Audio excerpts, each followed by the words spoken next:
Hi friends, welcome to my channel. కథ బృందానికి స్వాగతం అండి.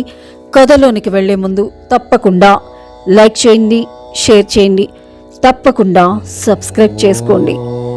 పరమ పావనమైన కార్తీక మాసంలో కార్తీక పురాణం 19వ అధ్యాయంలో శ్రీమన్నారాయణుడు నైమిసారణ్యములో మహర్షులను ఏ విధముగా అనుగ్రహించాడో ఈ కథనములో తెలుసుకుందాము. వశిష్ఠుడు జనకునితో నైమిసారణ్యమునకు శ్రీహరి వెళ్లటం దగ్గర ఆపిన కథను తిరిగి ప్రారంభిస్తూ ఈ విధంగా చెప్పసాగాడు. నైమిసారణ్యమున ఉన్న మహామునులందరూ శ్రీహరిని అనేక రకాలుగా స్తోత్రం చేసిన తరువాత ఆ మునులలో జ్ఞానసిద్ధుడని ఒక మహాయోగి, ఓ దీన బాంధవ మాధవ, నీకివే మా నమస్కారాలు. సకల ప్రాణికోటికి ఆధారభూతుడివైన నీకు స్వాగతం. నీ దర్శన భాగ్యం వలన మేమందరం తరించాము.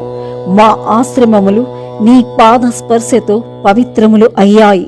ఓ శ్రీహరి, మేము ఈ సంసార బంధముల నుండి బయటపడలేక కొట్టుకుంటున్నాము. మమ్మల్ని ఉద్ధరించండి. మానవుడు ఎన్ని పురాణాలు చదివినా, ఎన్ని శాస్త్రాలు చదివినా నీ దివ్య దర్శనం దొరకదు. నీ భక్తులకు మాత్రమే నీ దర్శన భాగ్యం కలుగుతుంది.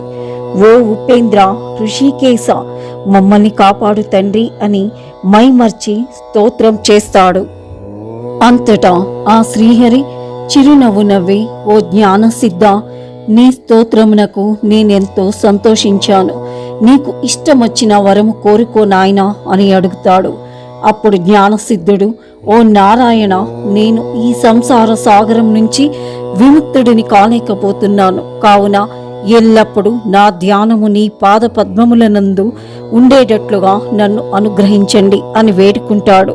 అప్పుడు శ్రీమన్నారాయణుడు ఎంతో కరుణతో, ఓ జ్ఞానసిద్ధుడా, నీ కోరిక ప్రకారమే నీకు వరము ఇస్తున్నాను. అంతేకాక నీ పైన దయతో నీకు మరొక వరమును కూడా ఇస్తున్నాను. అదేమిటంటే, ఈ లోకమున మానవులు దురాచారులై అనేక పాపకర్మలు చేస్తున్నారు. అటువంటి వారి పాపాలు పోవటానికి నేను ఒక వ్రతమును కల్పించుచున్నాను. ఆ వ్రతమును సకల జనులు ఆచరించవచ్చు. శ్రద్ధగా విను అని చెప్పసాగాడు. నేను ఆషాఢ శుద్ధ ఏకాదశి రోజున లక్ష్మీదేవితో కలిసి పాల సముద్రంపై శేషపాన్పుపై పవళిస్తాను. తిరిగి కార్తీక శుద్ధ ద్వాదశి రోజున యోగ నిద్ర నుంచి మేల్కుంటాను. కావున ఈ 4 నెలలకు చాతుర్మాసమని పేరు. ఈ చాతుర్మాసంలో ఆచరించే చాతుర్మాస వ్రతము నాకెంతో ప్రీతికరము. ఈ వ్రతము ఎవరు భక్తి శ్రద్ధలతో ఆచరిస్తారో వారి సకల పాపాలు పోయి మరణం అనంతరం నా సన్నిధికి చేరుకుంటారు. ఈ వ్రతమునకు నియమాలుగా మొదటి మాసంలో కూరలు, 2వ మాసంలో పెరుగు, 3వ మాసంలో పాలు, 4వ మాసంలో పప్పు దినుసులు భుజించరాదు.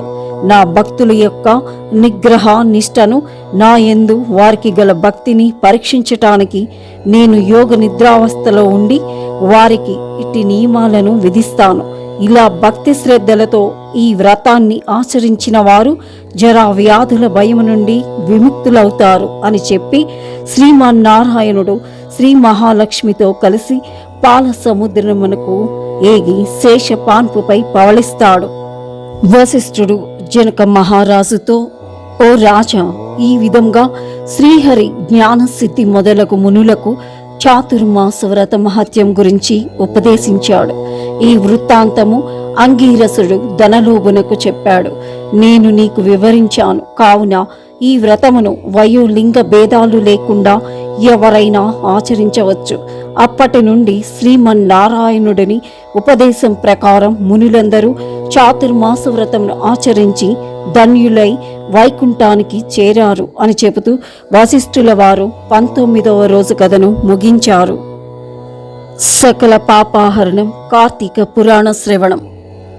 ఇది స్కాంద పురాణంలోని కార్తీక మహత్యం 19వ అధ్యాయం సమాప్తం. ఓం నమః శివాయ.